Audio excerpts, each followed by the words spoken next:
to another episode of Dropping Emerald Gems. I'm your host, Angela T. Jackson, the face of the Jackson Impact Mental Health Solutions, and welcome to another episode of Dropping Emerald Gems. Today, I'm going to share a story with you. Now, it's not my personal story, but it's a story that I consider to be enjoyable and near and dear to my heart. This is a book that one of my professors read to me, and I have never forgotten this story. It's also a story that sends a message, and this message is often left out of people's everyday lives. Let's jump right in. The name of the story is The Precious Present by Spencer Johnson. The Precious Present. Once there was a boy who listened to an old man and thus began to learn about the precious present. It is a present because it is a gift, the contented man explained. And it is called the precious present because it is the best present of all. When the boy asked why, the old man explained.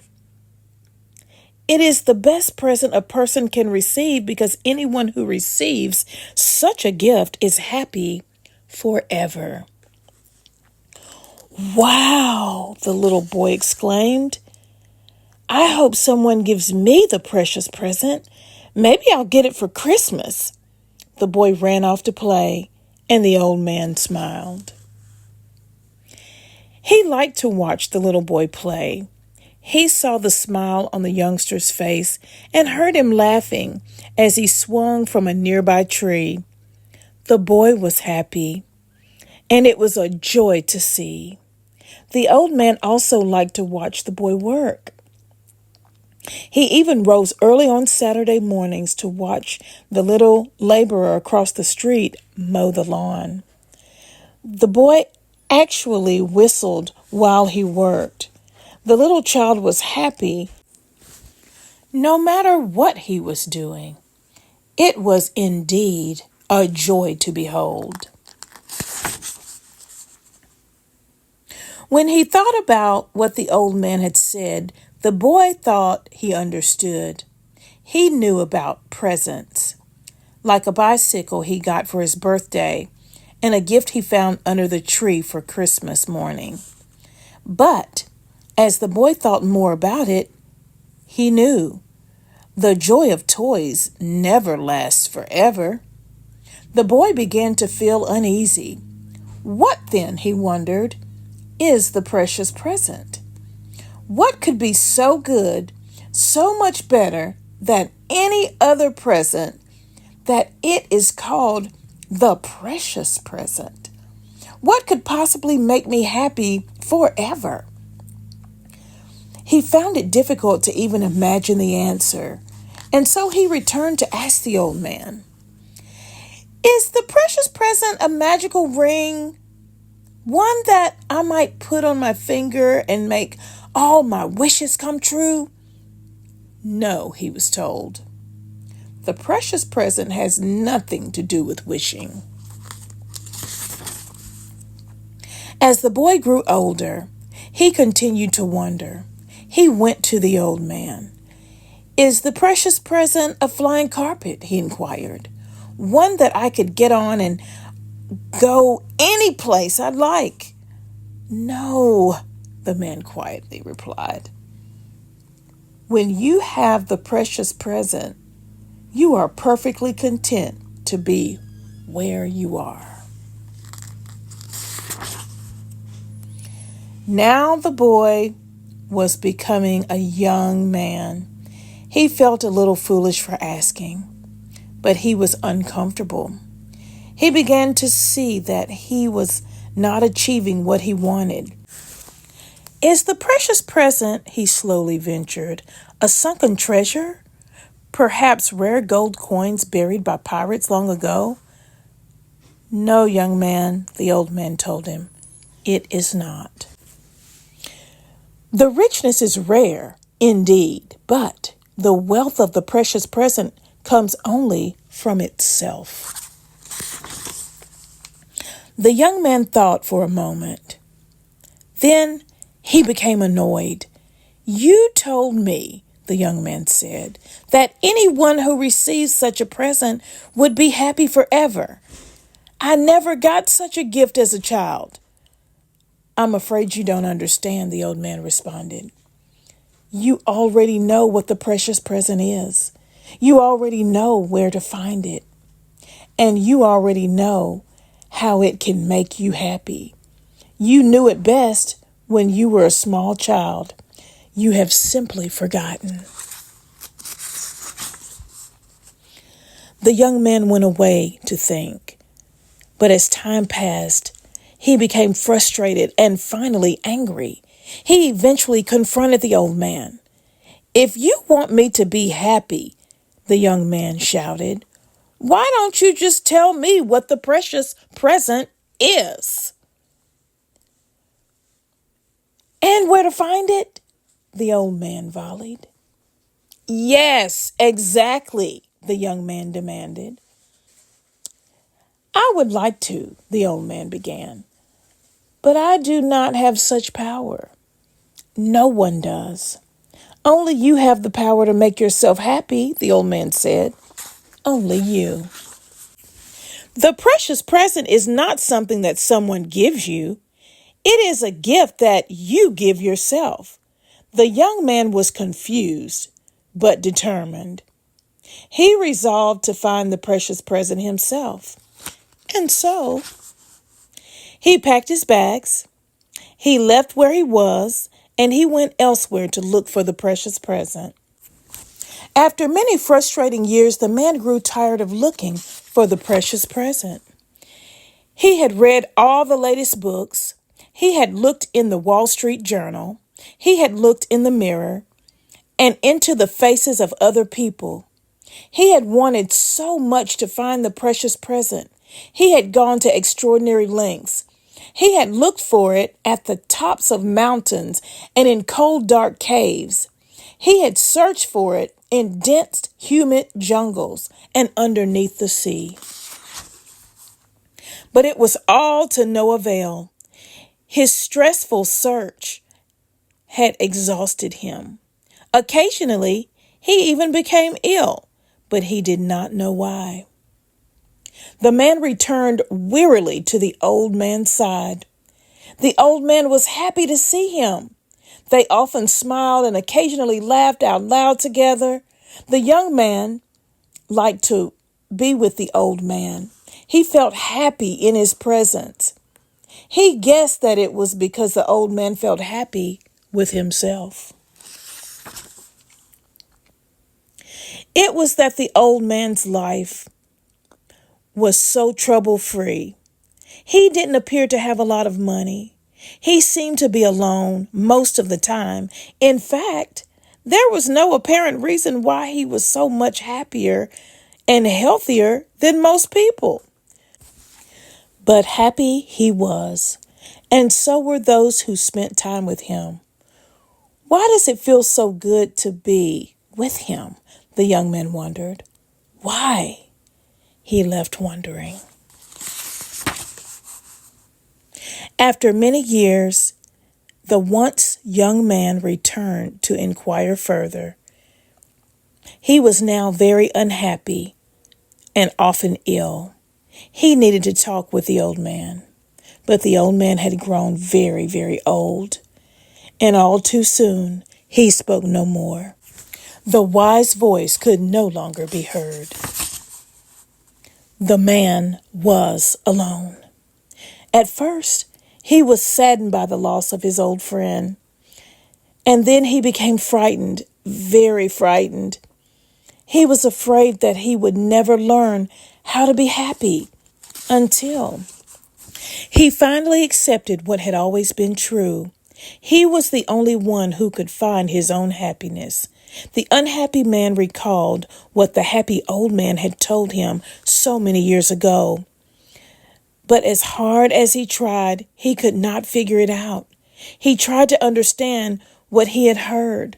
The precious present has nothing to do with wishing. When you have the precious present, you will be perfectly content to be where you are. The richness of the precious present comes from its own source. The precious present is not something that someone gives to you. It is something you give to yourself.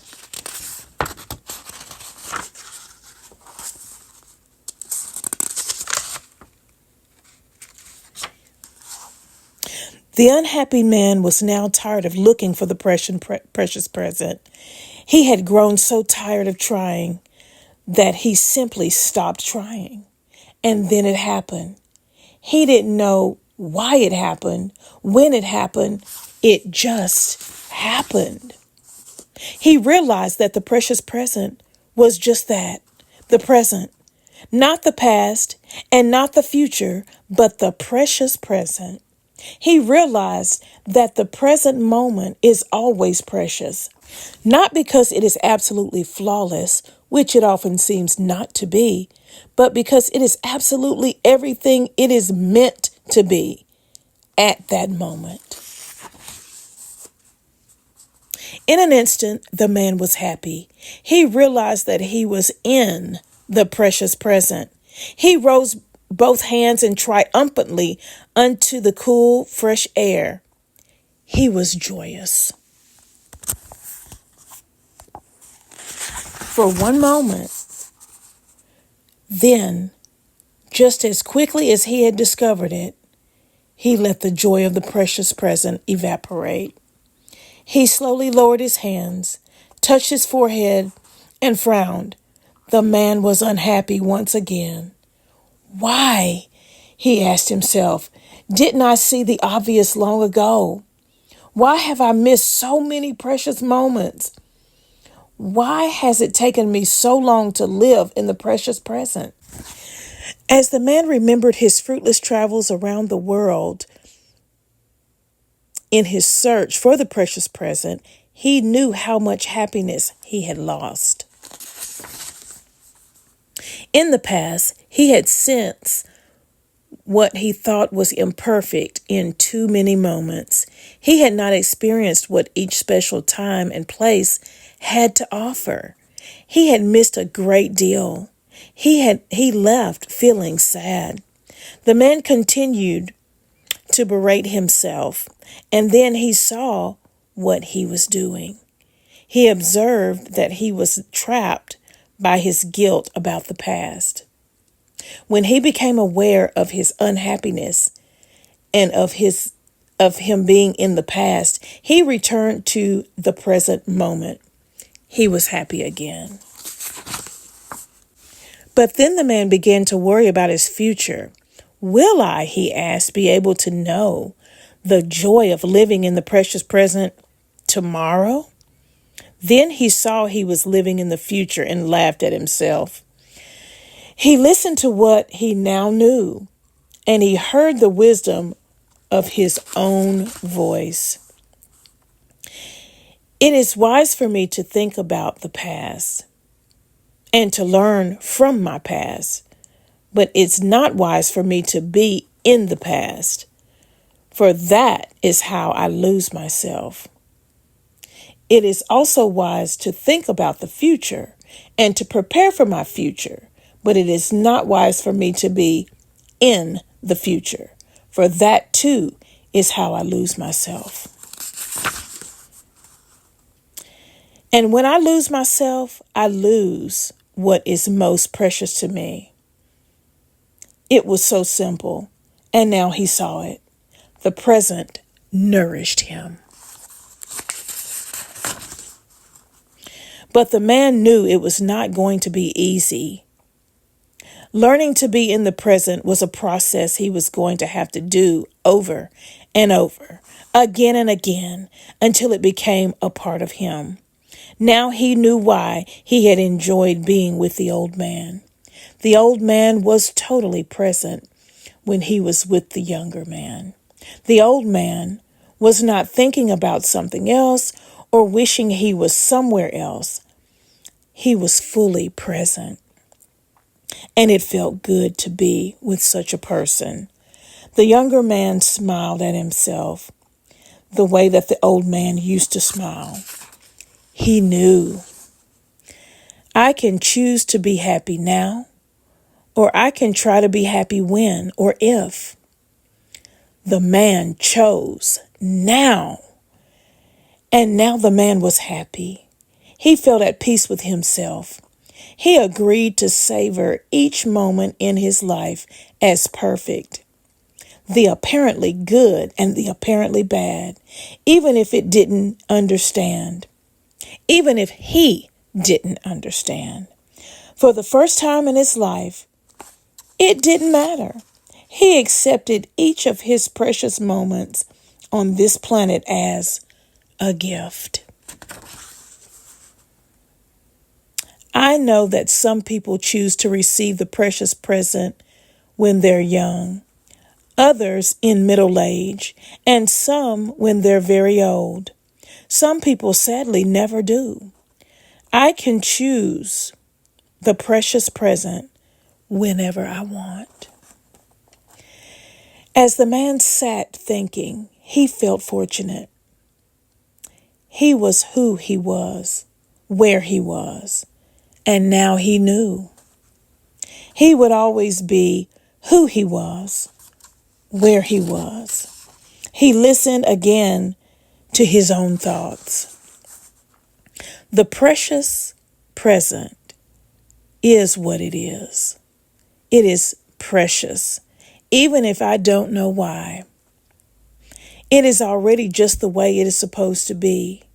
When I see the present, accept the present, and experience the present, I am well and I am happy.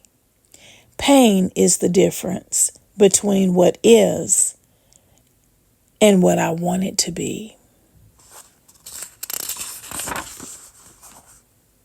When I feel guilty over my imperfect past, or I am anxious over my uncertain future, I do not live in the present.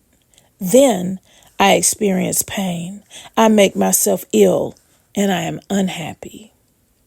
My past was the present. My future will be the present.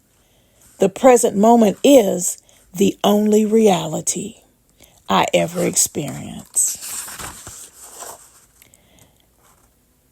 As long as I continue to stay in the present, I am happy forever, because forever is always the present.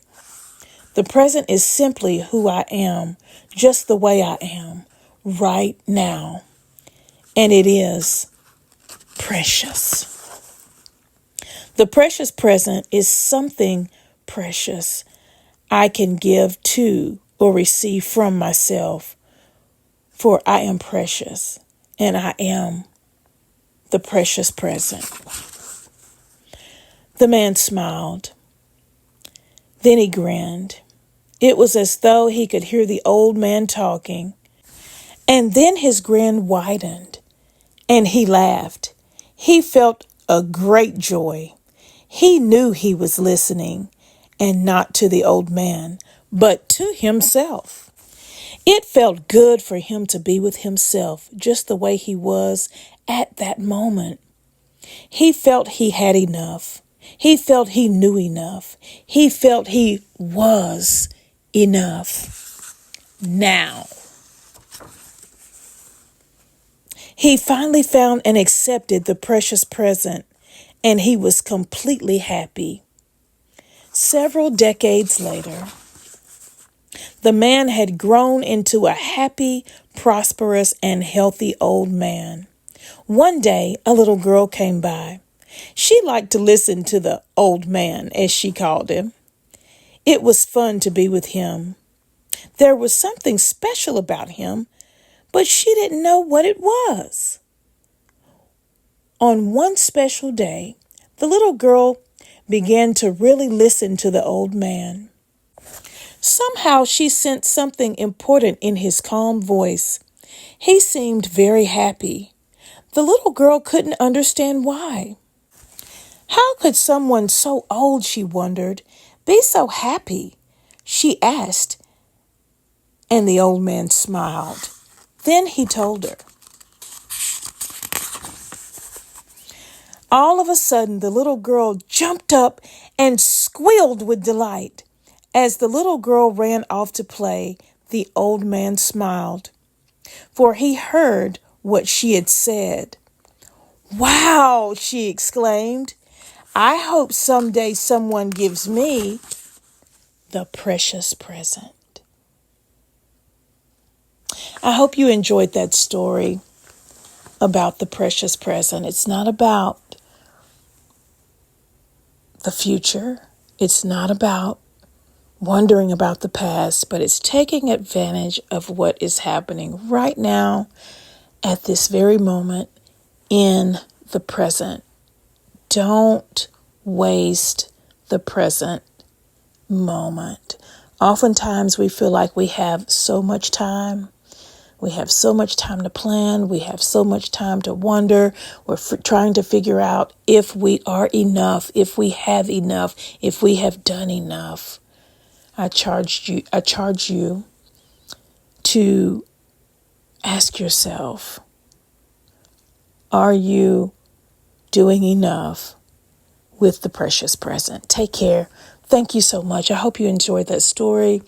Thank you for tuning in. I'll see you next time. Thanks for listening to Dropping Emerald Gems.